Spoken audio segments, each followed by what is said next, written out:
Hello, Internet, and welcome back to another episode of Makers on Tap. We did it. Nailed it. Intro right. Nailed it. Good job, guys.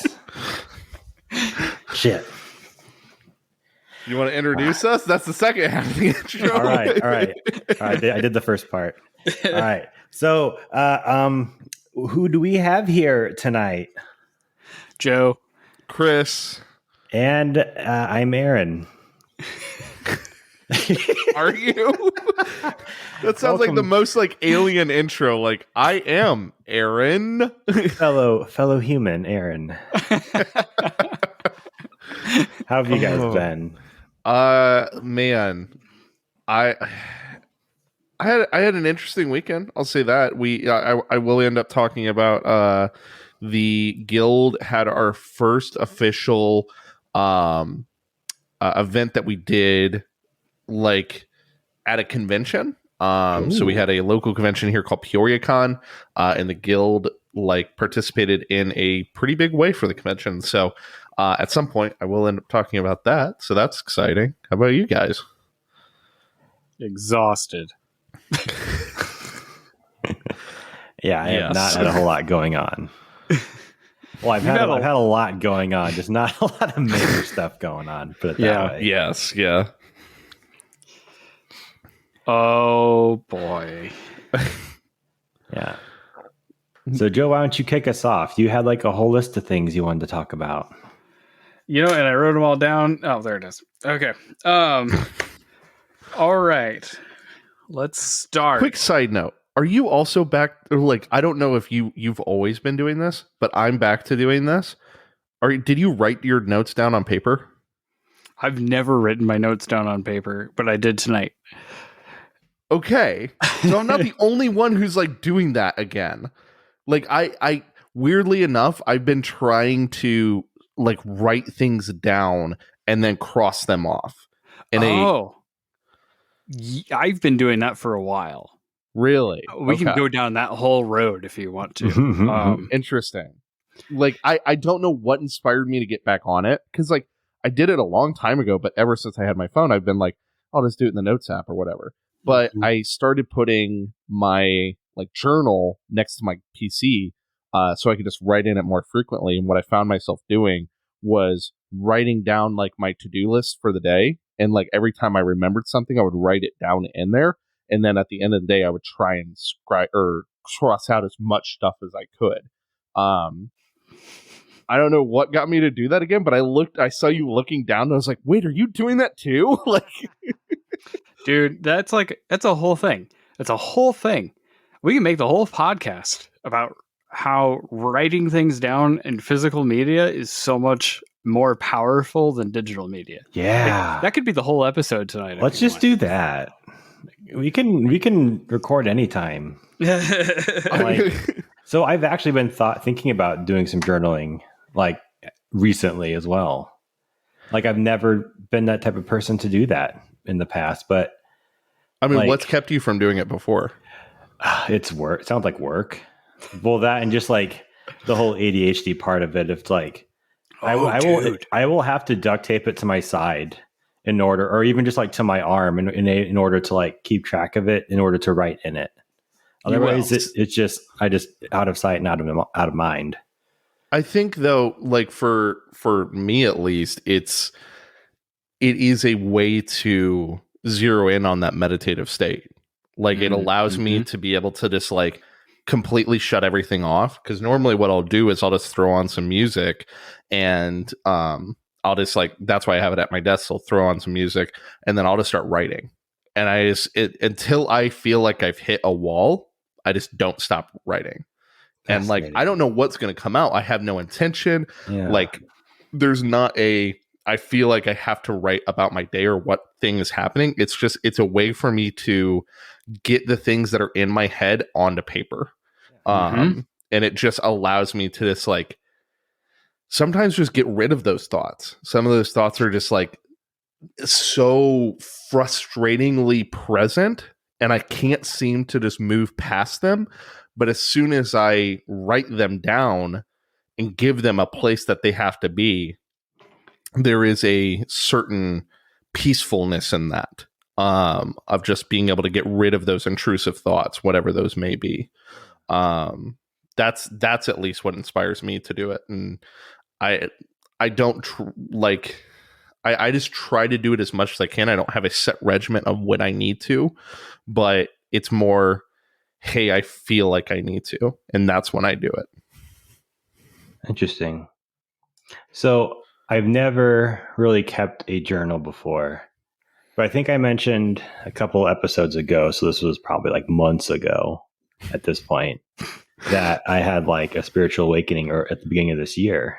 And when I was going through that, I had, I think, what's called like a personal gnosis, like something that like an inner truth that you just know.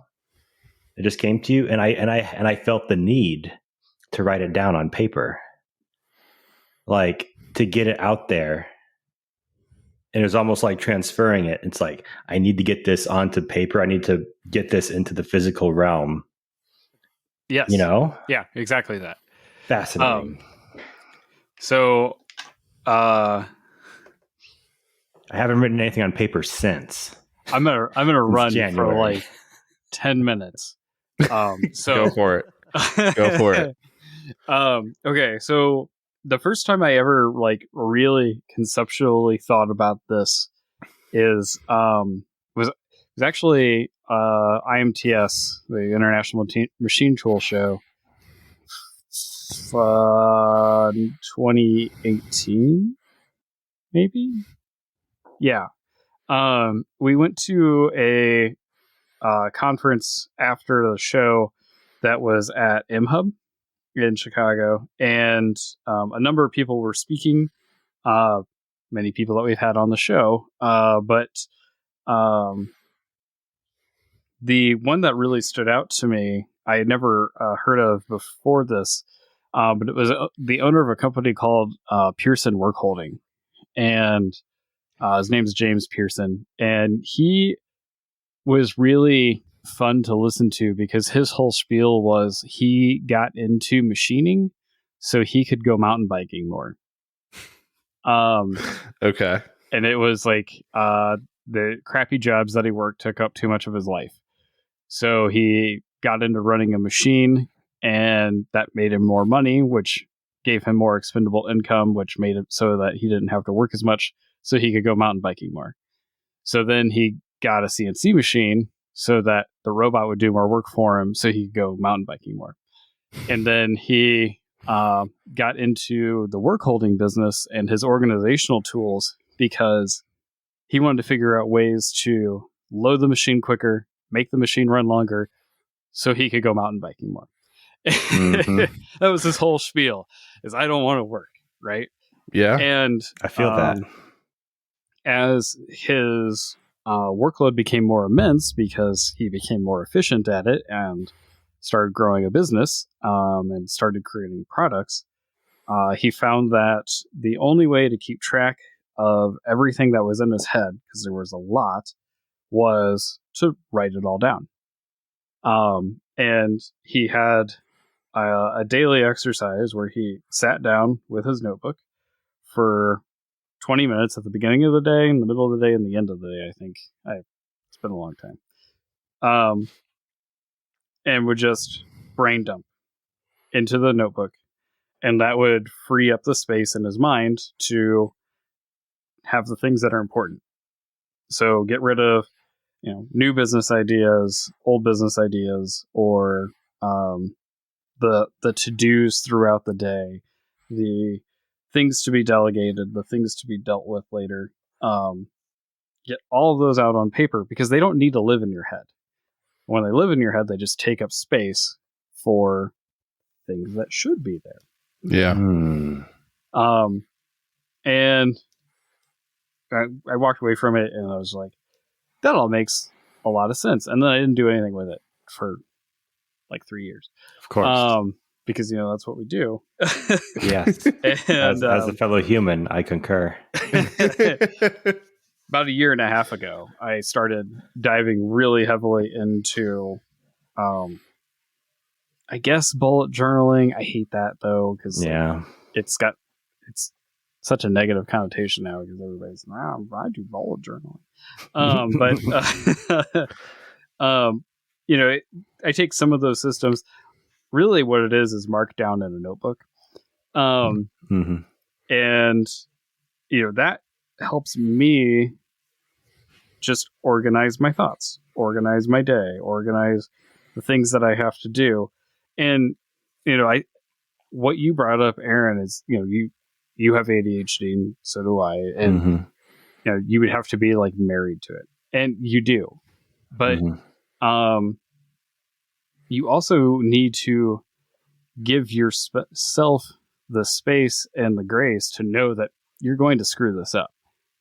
You're going to forget to journal. You're going to forget that you wrote that stuff down, but that's why you do it. And that's why you get a more consistent practice with it. Like I forget for weeks at a time that my notebook exists. And then I find it and I'm like, shit, look how organized I was. Look at all the stuff that I've been thinking about that's been taking up weight in my brain. It's been here this whole time if I would have just opened my notebook. And like I get points where like that cover gets real heavy. The pencil's in there, the cover's there, and I'm just like, it's all here. But it's not. 10 minutes after I think about it, it's gone. Right. And then it comes back and it takes up space again. Our brains are bad places to store information, but pages are perfect because the information never goes away. Unless the pages go away, and then you're just fucked. So do you write your markdown notes in a way that it would compile into proper markdown? Probably not. I'm not that good at markdown. But I'm just curious if that's like how you're like doing it in your brain. You're just like when you said that, I'm like, I mean, I would totally do that. Like they would be actual asterisks. So then they would be formatted as like dots. And I would. That is how I would do asterisks and then bold my letters asterisks. Like it would compile into proper markdown. So there's a notebook called Remarkable that's like an iPad that like you write, and if you do it right, it will turn into code. Oh, that's fun. That's great. I mean, mine's not actually code because I don't know Markdown, but that is essentially how I do it. Is like I will come up with that task, bullet it, come up with subtask, bullet those, and then dash those, and then like go through an entire like way of like, okay, here's the overarching thing that I need to do. Here's all the little things that I need to do about it. And here's how I can accomplish those. Essentially what we've said, like the entire podcast of like making it more like cutting it into smaller chunks. So it's not so intimidating. Yes. We've always said that. And like, even us this far out still have trouble occasionally, finding ways to implement that in our own life. And that's more like every time. Right. Well, like, if you read or listen to Adam Savage's book, he's got a whole chapter on lists and his system for how he breaks projects into to-do lists. And like, halfway through a project, he will take his to-do lists and then rewrite them all and break them down into more granular subtasks. If he's feeling overwhelmed, he'll go through the list and be like, all right, how can we break this down into smaller tasks that are more easily delegatable or more easily achievable? And it also helps him be able to put projects away and feel good about it when he is at a point where he isn't able to take on to something anymore. And that's really powerful for me because I've got so much stuff going on all the time. And, I'm hitting a point now where I have multiple projects that have spanned years, and, not having to remember where I was when I left off last time it's a really big deal. So yeah, I'm getting better about it. There's another YouTuber that I've been watching and I've been spamming you guys with videos for, and you probably haven't watched them. His YouTube handle is Struthless, and he does not look like the type of person I would take advice from. He looks like the type of person I'd be friends with. But there's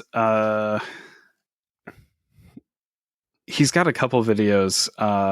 One is the reset method, how to get your life back on track, and it's like looking at your life 6 months into the year and like, you know, setting goals and making lists of what you're going to do. And the other one is advice for perfectionists and procrastinators, the 70% rule.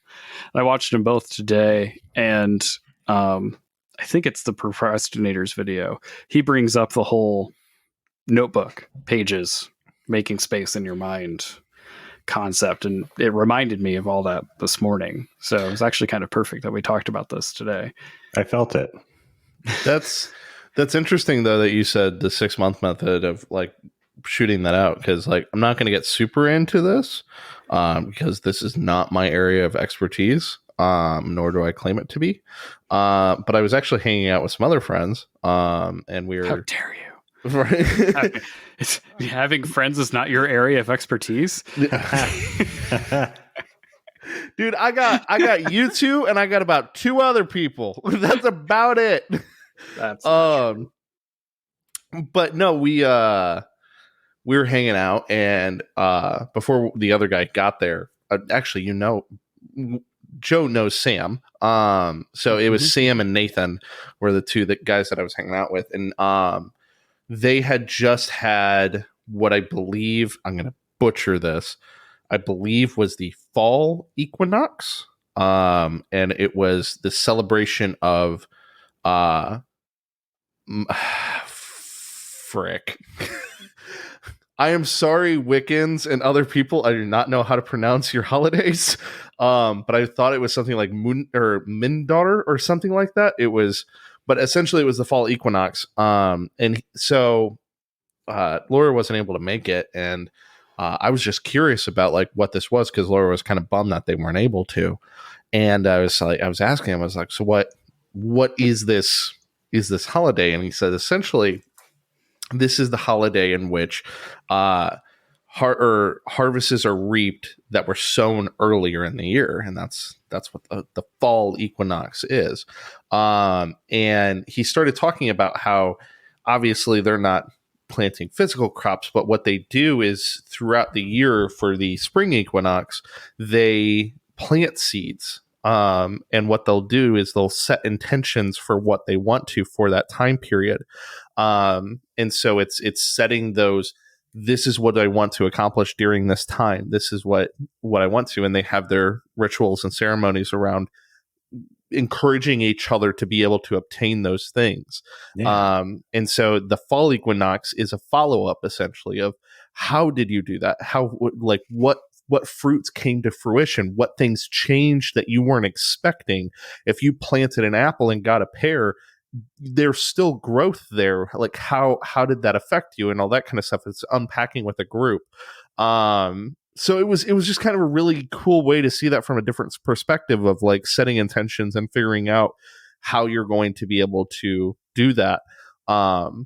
It was really interesting to just have a different kind of viewpoint to see what that may look like. But definitely like having, I think if you do something like a New Year's resolution, you really only have like a one time in which you check in with that, which is the next New Year's. Yeah. But I think if you're setting, because I think they do it every 3 months, they have a 3-month like thing. If you're setting intervals like that where you're checking in and going, all right, 3 months in, how are my goals going? What do I need to adjust? If I need to adjust, what has come out of the harvest already that I've been able to see, that I can see there is growth. It may be in something completely different, but maybe that's good. And like, do I need to reevaluate what my goals are going to be in order to encourage this new growth? So I think that was just a really cool perspective that I like. Probably tons of people have heard about, but I totally didn't. No, well, it's important because goals will change, situations change. You know, yeah. But I mean, you know me. I was raised very conservative evangelical. So like Right. none of that side of the entire world, was shown Allowed? to me. Allowed, for one thing. So like I had no idea it existed. Right. Now these are Fascinating. They're pretty cool dudes. Sam's not super into it, but Nathan is, and he's very into the Nordic side of it. Nordic and Rune Wiccan, I believe is how he like said it. And so every once in a while, when I've been talking to him, he's just given me like kind of glimpses of like what it is and whatnot. So it's kind of been cool. Like, do I think I'm going to get into any of that again?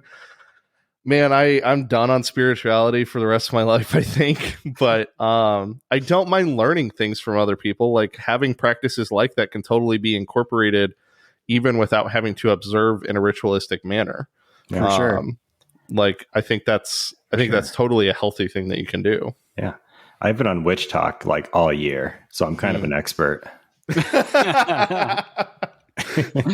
Hell yeah. Well, like this all kind of boils into the things that I wanted to talk about anyway. So go for it. It was funny. I've been out of therapy for a year now, due to like insurance reasons and BS like that. And I finally got back in, and my therapist was like, "It's been a year since we talked." Mm-hmm. Almost exactly. Last time we talked, your main goal was to do less and have less commitments. How's that going for you?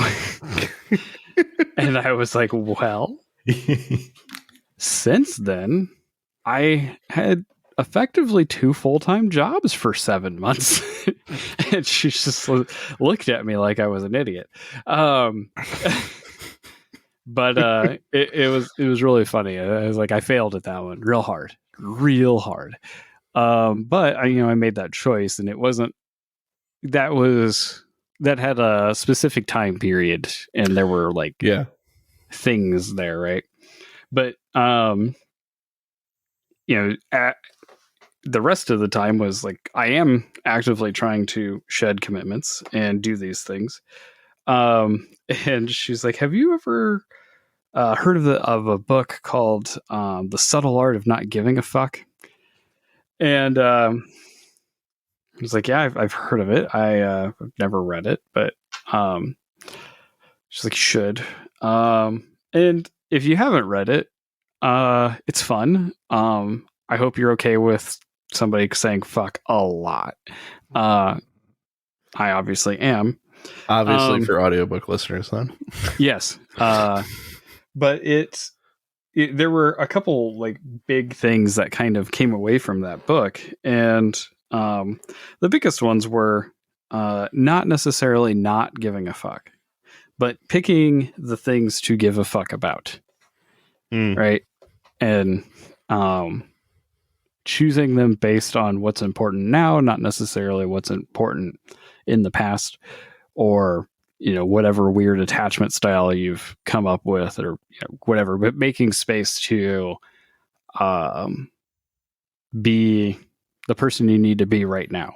Yeah. It was a good listen. And it's really come along with like me figuring out what things I need to shed. But yeah, there's a couple of key things that I took away from that book. And one of the bigger ones was avoid attachments to ideas and certainty.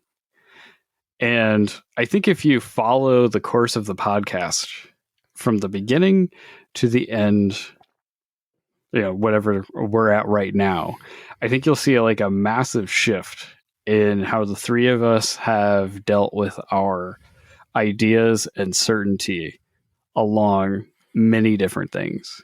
But the biggest ones are like, Aaron's not an open source zealot anymore. Oh God. Yeah. Yes. but and like I'm starting to lose some of that as well, and I'm finding that like I'm happier because I'm not attached to ideas that didn't matter. Mm-hmm. Right? Mm-hmm. Well, you were fighting those battles that didn't really need to be fought. You were, yeah. you were That takes starting energy. fighting. Yeah. Yes. Yes. Yes. Yes. I mean, a lot of that has principles in like Zenfulness, where it's just like, just learn to, essentially not give a fuck. Like, allow yourself to be in the moment and not, and allow yourself to be in the moment and experience the things that are going on, but not allow those things to grow roots and attach to you. Yes. Allowing them to pass through you. Yeah. Yes. Like that's just straight Zenfulness, which right. Fuck, I need to get back on. I haven't been I was on feeling my Buddhist shit. I was feeling so burnt out last year from all of the stuff, right? Mm-hmm. And so I stepped down from RCL as an officer. And between that, I basically gave up on the access control system because, like, when am I ever going to get that done? And it was like the thing that I've been wanting to do for years. It's like, like if I get it done, great. If not, that's fine too. Just like give that up. Like it's fine, and all of that stuff. And I whittled down all of my personal responsibilities and obligations and all of that stuff to like just things that I care about, like things that I want to put energy into, which like my family and my relationships and stuff like that, And so it's been hard to try and since being able to then not have, 10 other things at the back of my mind nagging me that I should be doing instead of relaxing. Mm-hmm. Now I don't have anything really pressing on my time. So it's like, I can just allow myself to relax. And until I was able to experience just that of having nothing to do, and I'm choosing to do nothing on purpose, and then just to be present, just be there and exist just for the sake of existing, and then be able to come back from that. Now I'm only taking on what I choose to take on. And I'm kind of just trying not to take on too much, which I guess that's the eternal problem, right? Right. Absolutely. But it's been so nice to just, just take all that away and just like, all right, I'm just going to take a break from all of this. Like I also cut out social media because that was taking energy away. And it was like a lot of tiny little micro battles. It's like, yes, you see something you don't agree with and you're just like, ugh. But then that 100 times in a row, as you doom scroll and whatnot. So like cut out social media, all this stuff, just like kind of be a hermit for a bit. And it's been really nice. Like it's been really chill to just be comfortable and experience just myself and existing by myself without having to worry about what other people want me to worry about, like getting things done or meeting obligations, stuff like that. Can I ask you a question on that? Sure. How did you get to the point? Because at the beginning of the pandemic, we used to talk a lot about doom scrolling and stuff like that. And we used to talk about like world's going to shit and whatnot. How did you get to a point where you were okay with that? Because I feel like there's some unrealistic, stupid thing that's been ingrained in me that I need to be aware of everything. That I have this unrealistic expectation on myself that I have a responsibility to know what's going on. Like in the world? Yeah. Yeah, I get that. I have always had a thought in my head as well. Like, I would rather be aware and cognizant of what's going on and be miserable than to be ignorant. Really say ignorance is bliss, right? Right. Than to be ignorant and happy. I'd rather be knowledgeable and aware of things. But that's also kind of the whole existence is pain. I am the exact opposite. Same thing. So, but it's something you have to kind of deal with because, like, I'm not saying I'm an expert or I figured it out, but from what I have heard and read, it should be possible for you to have the knowledge of things happening, but not let it affect you. Like you can know things and then not let that knowledge affect you. Like you can know something can be bad and terrible and not right, not ethical, whatever. But like if you let it affect you so much, that's gonna, like I literally am coming out of that right now, for one thing. Like for like the past couple weeks, I've been like so unproductive at work. It's like, what's the point? Like what's the fucking point anymore, man? Yeah. Well, I've been dealing with that for 2 weeks. I'm just getting over that, but like, it's like, what's the point? And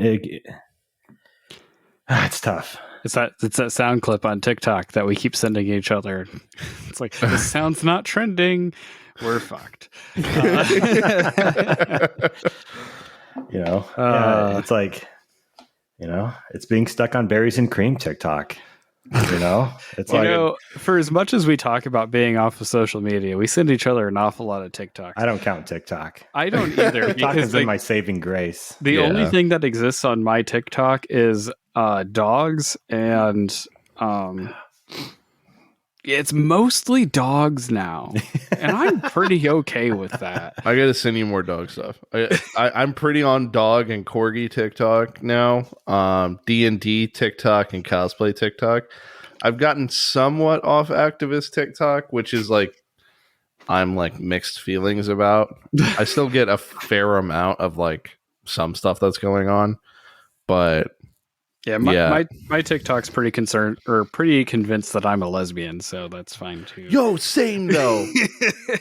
They're all like, "Oh yeah, girl, you got it," and I'm like, yeah, yo, thanks for the encouragement." Solid ally, right? So, like, getting back to the point of things, though, the other thing I took away from that book was this thing, and this is what I've been really focused on like the last 2 weeks. It's this idea that we need motivation to take action, right? So like I have all these things that I want to do, but I'm not motivated. There's no pressing need to get whatever it is done. Like drawing. I've been wanting to get better at drawing, but there's no pressing need to get better at drawing. Right. So I've had no motivation to do it other than I want to do it. Or, exercise. I hate exercise. So I've had no motivation to get to do exercise, but it's something that I need to do. And I know that if I do it, I will feel better. Yeah. So the idea that the author puts forward is that action makes motivation. Motivation does not make action. It's the idea that if you have a term paper to write or you have research to do, and you just cannot bring yourself to do it. And this is something I constantly fight with ADHD. It's that executive function issue, right? And there's one more idea after this that's like directly related to this. But if I just do the simplest thing, open the book, start writing the email, just write the intro, get it in my inbox, get it in my draft so I know it's there and that starts there. Just taking that simple action, I'll just fucking finish it. I'll just get it done because I've started. Yeah. And in that idea, I've been doing the absolute minimum exercise for me every day, because before I was a maker, I was a yoga teacher, and I taught 2 to 3 classes a week, was like in shape, had a 6-pack. And then I had twins, and like my whole life fell apart before the twins, because I got sent on this like 6-month work assignment out of town, and like all the structure that I had built for myself to make those things achievable just went out the window. And then I came back and basically immediately had the twins when I came back. We bought a house, had the twins, everything. And then I've just never exercised since then. My twins are almost 9. So, I'm like, I work from home now. I have an incredibly lax schedule. I can do whatever I want as long as I'm getting my work done. So nobody's going to be on my case if I take 20, 30 minutes to exercise. Everybody's actually quite happy for that. So I've just been 10 minutes. I'm going to throw the yoga mat down and do 10 minutes of breathing in the morning. And the first couple of days, mind you, I've never I started doing yoga when I was 21. I'm 36 now. In all that time, I've never had a daily practice. And since I started, I've done it every day, except for weekends, for almost 2 weeks now. And it started with throwing the mat down and doing 10 minutes of breathing. And now I'm up to like 45 minutes because the motivation is there. I get started and I just get going and it feels good and I can get it done. And I've been trying to do that more. That idea. I think that's wonderful. What was the thing that helped you to take that like first step? Like for me, it's always been a thing of I couldn't put on my socks because I can't bend at the waist anymore. That was not necessarily what I was asking, but I totally get that. Man, Joe. Like I did, dude, like I have serious back issues. My doctor, when I was like 18, told me that if I didn't fix it by the time I was 24, they were going to put a rod in my spine. When I was 24, I could put my hands flat on the ground. Yeah. Now I can barely touch my knees without bending at the waist. So I'm back to being fucked. I 100% feel that. I mean, pre-pandemic, like we'd start out the day, me and April going to the gym, working out for 2 hours, and then she'd be like, all right, so we going wakeboarding afterwards? And then I go spend an entire fucking day wakeboarding, and I'd come back and I'd feel great. And I was like, I'm just tired because like we just been working out all day. But like the next day I was feeling awesome. But now it's like, oh, I just walked up the stairs. Oh man, I'm kind of out of breath. And I fucking frustrated. But what I meant was like, what was that thing that like that was the what was the morning where you were like, you know what, good, I'm doing it? Like how did you push yourself to get to that?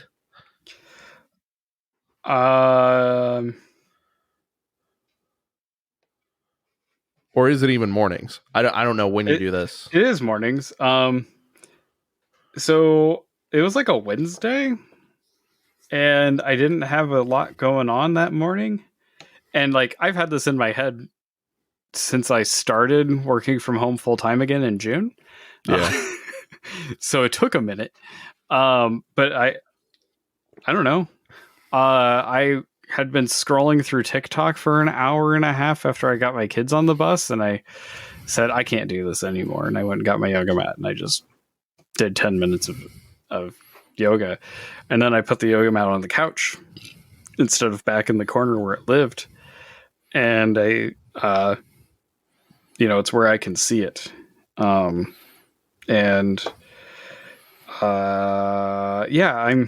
just kind of trying to hold myself accountable for it. So you're not talking to anybody else and like trying to have anybody else hold you accountable. You are just doing this solo. You got this. Like, hell yeah.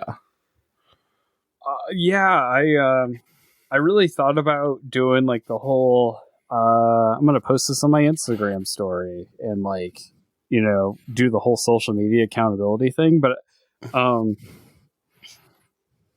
I feel like that's what got all of us into these messes to begin with. Yeah. Well, there's that. But honestly, there's this whole thing where like I'm excited about a lot of things right now that I'm not telling anybody about, because I feel like every time I get going on something and I get excited about it and I tell everybody about it, everybody's just like, oh fuck, here he goes. So Okay. I respect that. You know, like until I stick with some of these things, I'm just not going to talk about them because I feel like that's become a thing. Yeah. But yeah, that's what burnt me out of the access control system project. I talked about it more than I actually worked on it. And then the expectations became too great. Then I felt bad. The expectations for the crate project have been killing me. Every time somebody mentions that the doc site doesn't have anything on it, which I don't know why it doesn't, because I wrote half the fucking guide. Yeah. But like there was one day where a guy was like, the doc site doesn't have anything on it. I don't understand how you expect anybody to get going. I had to take a break from the day because I got so mad. And it was like, he wasn't being a dick about it. It was like a perfectly reasonable question. Fair. But like, I wasn't mad at him. You know, I realized 45 minutes later, after I was like really mad and yelling about it, I was mad at myself because, you know, this was something that I committed to do and I haven't done it, and I've like failed it. I feel like. Yeah. I felt the same way. You know, it'll get done. I have a new goal that's wasn't aggressive when I set it, and it's getting pretty aggressive for the amount that I've worked on it, but that's okay. Fair. Okay. Yeah, I don't know. It was frustration that like finally got me to do it though. Like it's just like the disappointment in myself, and like I just got to do this. See, and I feel like that's what motivated me last time, and I started doing it on my own because when me and April first started working out, what actually had happened was I was starting to do it on my own. And what happened was Bethany actually was talking to me at practice for the troop and was like, "Oh, you're working out in the mornings at first?" I was like, "Yeah." And they're like, "Oh, April's going to be doing that soon." I was like, okay. And like, I really hadn't met April all that much at that point. And like, Bethany's a good catalyst. Yeah. But essentially, like, having that other person, like, not posting on social, because I totally get that. Social has created this whole other atmosphere of more just doing it for show and not necessarily actually doing it. And it also can burn you out of it because it adds another layer of having to do it. So it's like, oh, I have to set up my camera in order to take a picture of me doing this workout. Whereas like having April was like, man, she lights a fire in you. Like the amount of times where I was like, I am fucking done rowing. I'm done. She's like, oh, you whipping out? Oh, you whipping out? Oh, okay. I mean, you can. I'm going to do 3 more laps. But you can wimp out. And it was like, oh, you motherfucker. Oh, man. And it would do that, like that competitive spirit of just like us, like trying to work out. Because she would do it too. She'd be like, I'm fucking tired. I just had a day at the doctor yesterday. I'm fucking done. And I'm like, oh, really? Oh, you gonna let Big Tubby outrun you? Really? I thought you could outrun me. And like, oh, that would spark her the fuck up. That's funny. Like the encouragement of having somebody be able to do that with you was just, I miss that. I miss that in so many ways to have that person who does that, because it's rare that you find somebody that you mesh that closely with. and you have that kind of that camaraderie, like to be able to work together to do something. Yeah. And I just like, that's what I'm looking for again. That's what I'm wanting, is that person who just will do, like, go the like push me to do all of that stuff, like, together. And that's what's hard, is I don't know where I'm gonna find them.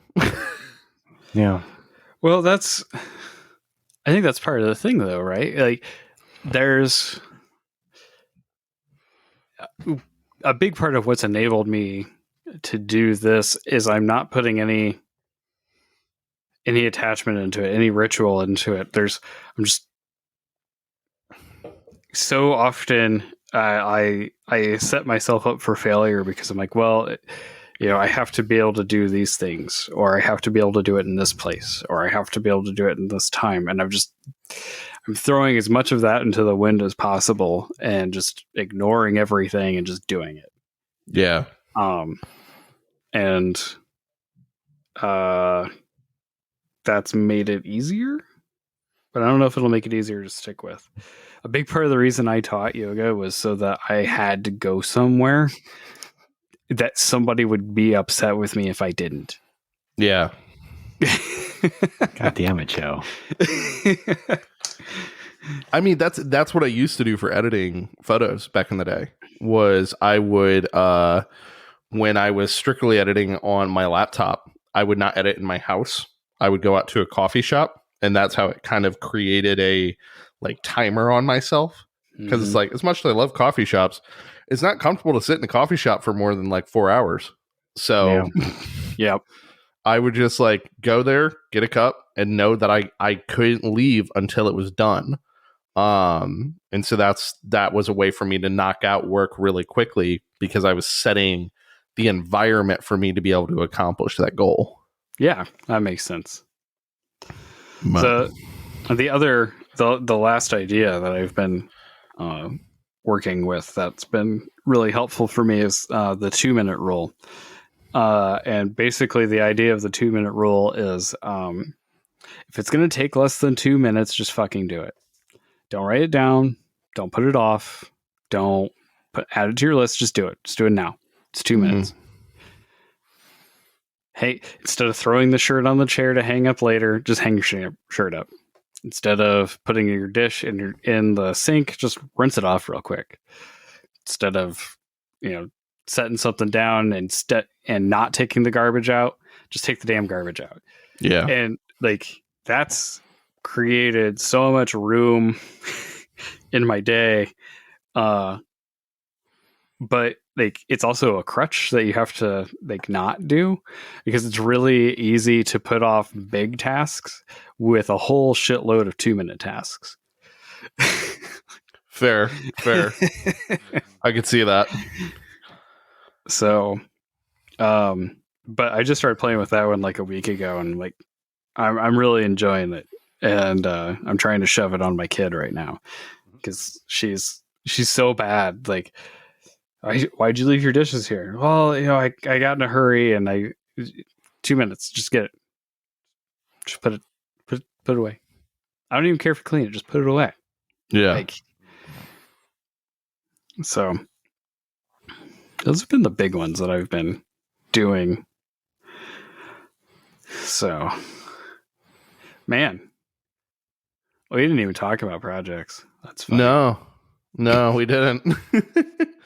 I think it's kind of funny how we just started with intentions of something completely different, and then just we're like, nah, this is what we're talking about. Like, yeah, no, we need our own little, just like therapy for a second. This is great. Yeah. I'd love to talk more about this stuff. Yeah. I mean, like, the thing that we were talking about before this was all about just creating structure. Mm-hmm. And so I'm hoping that, to be completely honest, so I'm kind of recording in a different format. We'll see how much my audio and everything is affected by that when we release this. You sound exactly the same as you always do. So the only thing I'm curious about is my audio is normally quieter than your guys's because I record on the SM7B and my compression is better. Not a like brag, just the it's quality better, of the mic. huh? But generally what has to happen is my audio has to get boosted to be about the same level as yours. So I'm curious if anything's going to get picked up on that and we get talked, or if somebody has complaints about that. Not that I'm going to care a whole bunch. I do love feedback. I think we all love feedback, but I gotta complain. I don't care. Constructive criticism is welcome, but like if you're just going to complain outright, like no, I'm not really going to care. But all of this is so that we can record more consistently, and I don't like. You guys just have to go to a room in your house. Before this, I had to like get up, throw on a shirt, throw on shoes, go to the office, like go through an entire building to get to my office that's like haunted as fuck. And then stay in an office in the fucking dark and feel the haunted as fuckness. That's just called an audience. Yeah. Yeah. It's ambiance. That's exactly why I have not created any weird shit to do for working out, like no gym or anything like that, because it creates that excuse of like barrier. There's so much stuff I gotta go do. I was waiting for you to say it was places. Haunted. The old like I can't work out because haunted. The yoga studio I worked at was it was in Junction City. Junction City is super haunted. Oh, Junction City is super, like there's some super fucking sketch vibes at Junction City. I've never heard that before. Oh yeah. Especially the hallway that the yoga studio was in. There's an old lady that would walk up and down the hall. Yeah, it's rad. Wild. Not rad at all.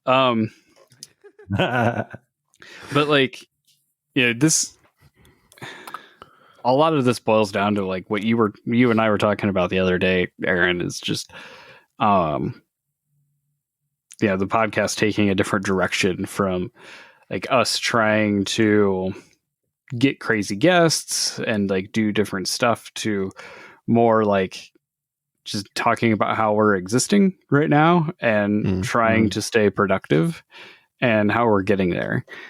So if we're going to keep doing this, I feel like that's where this is going to go for a while. Yeah. I mean, that's fair. There definitely some people that I got really inspired by recently, and I would love to have them on. I'm not discounting that. Okay. Like I totally am about just talking about life and our journeys as continuing to be makers in this new existence that we call life.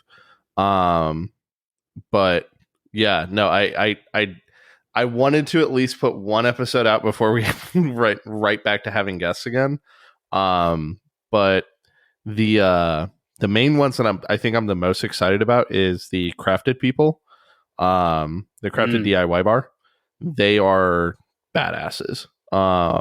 And I would love for us to be able to talk about them, because essentially what they've created is a safe female-oriented makerspace with drinking. And they're doing it really cool. Like they have made the space that we wanted to make for people who didn't feel safe at makerspaces in general. They've made that space and people do feel safe there. And so I would love for them to be able to come on and talk about their experience getting to that point and what they did to make it such a cool environment. That's awesome. Yeah. But yeah, no, I get that. We are. It's fucking weird to think about, because we started this 3.5 years ago, something like that. Like, yeah, how much we have all changed. Yeah, and a lot of it is all cataloged. It is. like it's we started before I had Freya, so like right.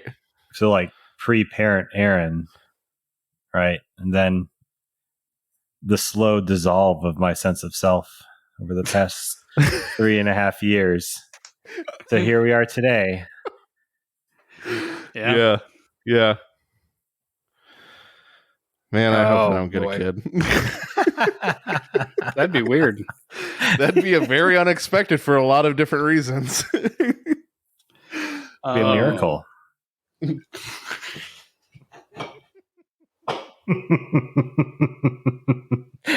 If you're listening to this somewhere close to the recording date on Monday, I will be co-host for Edge Tech Hot Makes. Oh, nice. Oh, damn. Yeah. So, come visit me there. We will be talking about things and stuff. I have no idea what we're going to talk about. I will probably find out Sunday night. Most likely. But Those guys are great. I'm pretty jazzed. So Pooch isn't on the show anymore. Oh, really? Yeah. So Jim's just been pulling guest hosts on. So I offered to come on and yeah. Fair enough. I'm excited. It'll be a good time. Still working on the milk crate. Slowly. The plans exist. They're out there. The documentation does not. But if you can build from a BOM and an assembly file, you're probably going to be okay. Talking to people about some custom made things for it to make it a little easier to build. So that would be really cool if that happens. Waiting on some pricing. And the other thing I wanted to talk about was the Lulzbot Sidekick. And how that's been going for me. But we can talk about that on the next show. Yeah, I think I'm going to save the Peoria Con for the next show. Okay. The gist on the Sidekick was it didn't work very well at the beginning, and now it does. But we can talk about that. Such a redemption arc. Hints is betas. Yeah, well, the betas worked better than the retail one. Oh, did they really? Yeah. Oh, geez. But, a big part of why they touted going with mostly 3D printed parts was so that they could fix things in post. Right? Yeah, we talked to them at Murph, and they were like, if we need to make any changes, we don't have to retool up. Guess what? They had to make changes. And in a couple of weeks, they were releasing out parts and sending out replacement parts to the ones that were messed up.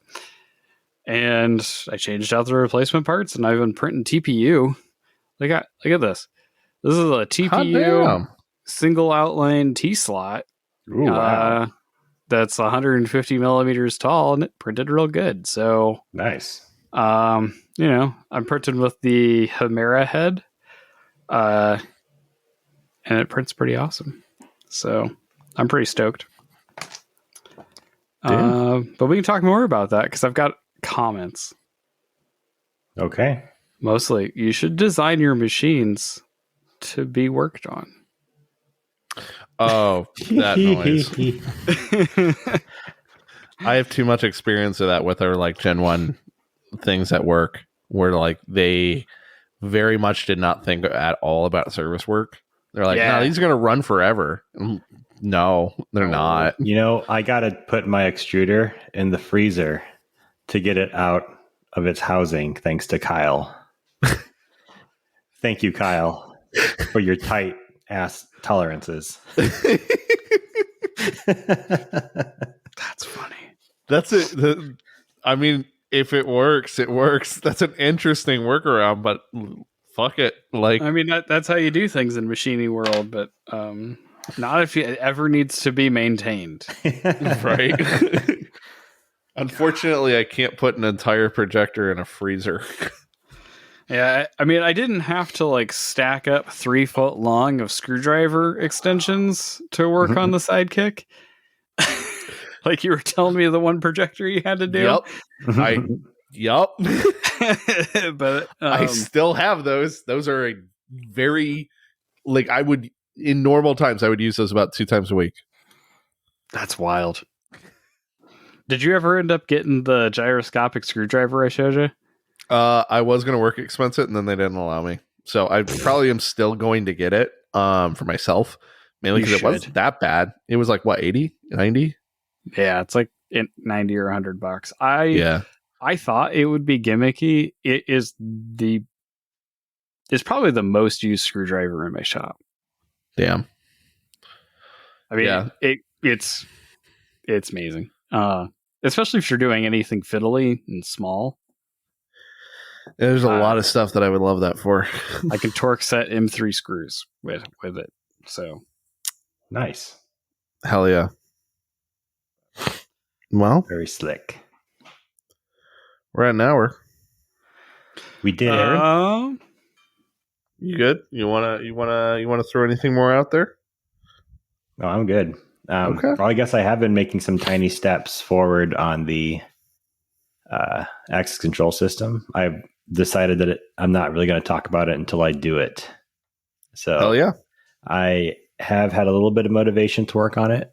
I only want to work on it when I want to work on it. I don't want to have to feel obligated to work on it. So right. I picked up where I left off, which was trying to figure out how to get a unique device identifier on each device so that when they all go up into the cloud to do all the fancy shit that I want to do, I can have a unique identifier that can flow every time and flow throughout the system with its data so that no matter where it's at, I can be like, that good, that's a unique device type thing. But the ESP32s don't have that built in anywhere. You can try and fudge a MAC address based ID, but like that's not going to be, you're not going to have a guaranteed unique ID at that point. I initially bought some microchip that had it, but it required like a very fancy SPI style COM protocol to do it. And I couldn't find like an easy Arduino library to do that because I'm not that great at embedded programming. But then I did come across another chip called like the DS something or other, but it looks like a tiny little capacitor with 3 legs. So it's through hole, and all it takes is a 1-wire protocol, which there's plenty of libraries for. And it just has a 64-bit ID on it. And it's only like $2. So not only is it like cheap, it's tiny, and I can just solder it myself. So like I don't have to worry about, tiny little pads to solder on. So I'm waiting on the energy to put those on and try that out. But that was the big challenge, kind of keeping me from moving forward, because at this point I can start working on like over the air firmware updates and then start working on the cloud portion, which is kind of really where it's going to take off because that's where my expertise mostly is in. So have you found that putting it off has made your contributions to the project better over time? It's like as you mature as an engineer, you have more knowledge to put into the access control project. So have you found like when you go back to it, the ideas that you had before were not as good as maybe you could do now, or like maybe your it has certainly evolved over time. I think I've talked about it enough. I think that other makerspace that released their own thing to sell, I think is partly based off my design. I think I have nothing to base that on, but they have a current sensing safety shutoff for the relay that goes to the machine. And that was on my radar too, because it's just a cheap little sensor, a current sensor. But they're patenting that, which I was really annoyed at. I'm like, okay, well, I'm pretty sure I have prior art somewhere. I have to go dig it up. But yeah, right now it's first to patent, not first to art. I don't care. Like, what are you going to do? Not let me put a safety feature into a product? Like, you'd rather people get hurt than you'd rather make money than let people not get hurt. Anyways. I mean, that's what SawStop did. So the design has evolved over time. It definitely has evolved. The back end, at least. Well, the entire thing has evolved over time. The actual physical concept has changed. I flip-flopped a lot. I started with an ESP8266. Then I went to a Raspberry Pi based thing. Hitting limitations here and there, figuring out what will work best. I've gone back to an ESP32 based board. I moved from RFID, like the cheap, like $5 RFID breakout boards you can see, like the little blue credit card size things. I had that originally, and they're not that great for most actual RFID work. They're good for like just development. But so now I'm using a weekend card reader, which is like the weekend protocol is like what most like stuff at your office uses. So it's like industrial grade, like commercial grade, like they're all using the same components. And then I found of course, a weekend library that can decode that. And part of that I had to fix for the ESP32. So that was a little work I did on my own. So like the way I read cards has changed. The back end itself, I keep flip-flopping as well. I really can't decide how I want to do it. And I probably won't until I just do it and then just stick with it. Fair. Initially, I was going to do like a container, like a Docker container based approach.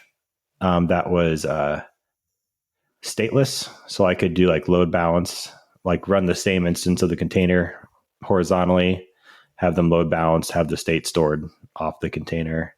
Because then that'd be more portable, right? If I ever, like, I'm going to do it in AWS because that's where I work, full time. But if I wanted to take it off of AWS, it would have to be in a container form. So I can then throw it in Google's cloud or, whatever else. But most of my work does revolve around a lot of AWS specific technologies, like their serverless stuff, their Lambda functions, DynamoDB, all of that stuff. I'm starting to work on some AWS CDK app, like their cloud development kit, which is a super slick infrastructure as code project. So like you can spin up cloud infrastructure with Python code essentially. So like say, if you want to do something like stupid and be like, make a Twitter bot where you say, spin up, X number of servers and it can read your Twitter feed and just like, okay, deploy the stack. Here's 100. Like you can just do dumb shit, but like really useful stuff too. Like we're migrating an AWS account for work and there's like 100 buckets I have to recreate. And they all have they all have the same config. So like instead of explicitly like stating in the CloudFormation template like 100 buckets with identical config, you can just do for bucket in this list of buckets, make a bucket and plug the name and the config in. So it's much more programmatic style infrastructure instead of declarative infrastructure. So I'm flip-flopping a lot between those because the serverless approach would tie me into AWS and in a specific technology. But it would also be really slick because then it'd be like infinitely scalable. But like, why does it need to be scalable? It's like no one's even using it yet. So it's like, why make it complex? And so let's just do the container. Like we'll just you'll use Django, do a web app, do all that. But then I'm like, but what happens when it gets too busy and then it doesn't scale? Then I forget I go back and forth. So it just goes back to the MVP thing, I'm just like, so like you're going to do analysis paralysis until there's no point anymore. So just move forward. Just do it. I'm getting there. Action makes motivation or some shit like that. Yeah. I want to get to a point where we can at least use it at RCL and I just leave it at that. Like it doesn't go any further. Mm-hmm. Like in that case, it would just be the container approach just because it'd be simple. For sure. Yeah. So that's probably where I start. Do it, man. You got it. All right. Yeah. I'm out of things to talk about and I have to pee. So fair enough. This has been fun. This has been great. Let's not lie to everybody and say we're going to do this super regularly, but try and do something a little bit more frequent. Yep. I mean, we're 2 episodes away from 100, so yeah, we got to do something for that. Yep. All right. Well, with that, guys, keep making stuff. This is the end of the podcast.